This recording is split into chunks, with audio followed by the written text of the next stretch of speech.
দেখো মূলধন জাতীয় প্রাপ্তি 4 তারিখের মেশিনটা 1,95,000 টাকা বিক্রি করলে মূলধন জাতীয় প্রাপ্তি অথবা মূলধন জাতীয় আয়ের নির্ণয় করতে গেছে। মূলধন জাতীয়, হ্যাঁ মূলধন জাতীয় প্রাপ্তির মধ্যে আছে মেশিন যে কত টাকা বিক্রি করছে ওইটাই মূলধন জাতীয় প্রাপ্তি। এর জন্য হেডলাইন লিখে নিলাম মূলধন জাতীয় প্রাপ্তি মেশিন বিক্রয়।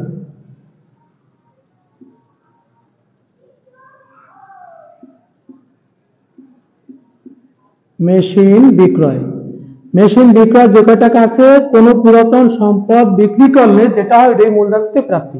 মূলধন জাতীয় প্রাপ্তির মধ্যে তিনটে এন্ট্রি আছে, মূলধন, ব্যাংক থেকে ঋণ গ্রহণ করলে আর পুরাতন কোনো সম্পদ বিক্রি করলে। তো এটা পুরাতন সম্পদ, হইতেও এটা বিক্রি করছে, এটাই মূলধন জাতীয়। 1,95,000 টাকা বিক্রি করছে, লিখি 1,95,000 টাকা।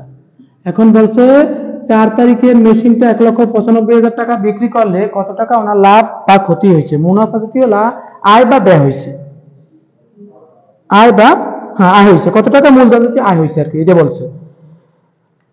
তাই মূলধন জাতীয় প্রাপ্তি ও মূলধন জাতীয় আয় এর পরিমাণ নির্ণয় করতে হয়েছে 4 তারিখের মেশিনটা বিক্রি করা। তাই মূলধন জাতীয় প্রাপ্তি হলো মেশিন বিক্রি করছে,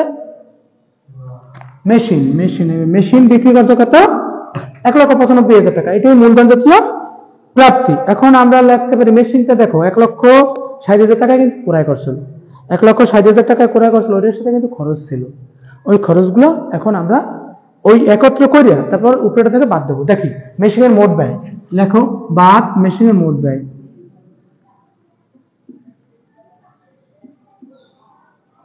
মেশিনের মোট ব্যয়, মোট ব্যয় কি কি আছে মেশিনের সাথে, মেশিন ক্রয়, মেশিন ক্রয় 1,60,000 টাকা বহন খরচ ছিল মেশিনের, মেশিন বহন খরচ, এবার কিন্তু বহন খরচ যোগ হইবে কারণ এটা মেশিনের সাথে যুক্ত ছিল, এর জন্য 7,500। আর আসলে সংস্থাপন ব্যয়,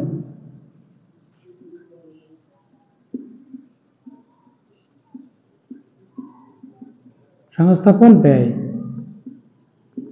ব্যয় সংস্থাপন ব্যয় ছিল 15,000 টাকা, এবার যোগ করো 500 টাকা। দেখো এটা থেকে এটা বাদ দাও, তাহলে থাকে 12,500 টাকা।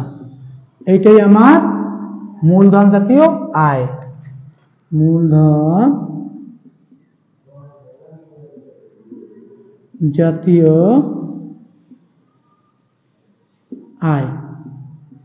আমি মেশিন ক্রয় করেছিলাম 60,000 টাকায়, ওটার সাথে সংস্থাপন বহন খরচ ছিল 7,500 আর সংস্থাপন ব্যয় ছিল 15,000 টাকা। এই করা যোগ করব, যোগ করে এই যে লিখছি হেডলাইন লিখছি বাদ মেশিনের মোট ব্যয়।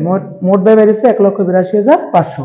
এই 1,95,000 থেকে 1,82,500 বাদ দিলে আমার 12,500, এই 12,500 হলো মুনাফা জাতীয় আয় হয়েছে।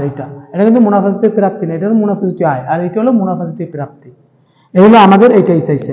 অঙ্কটা কিন্তু খুব খুব ইম্পর্টেন্ট।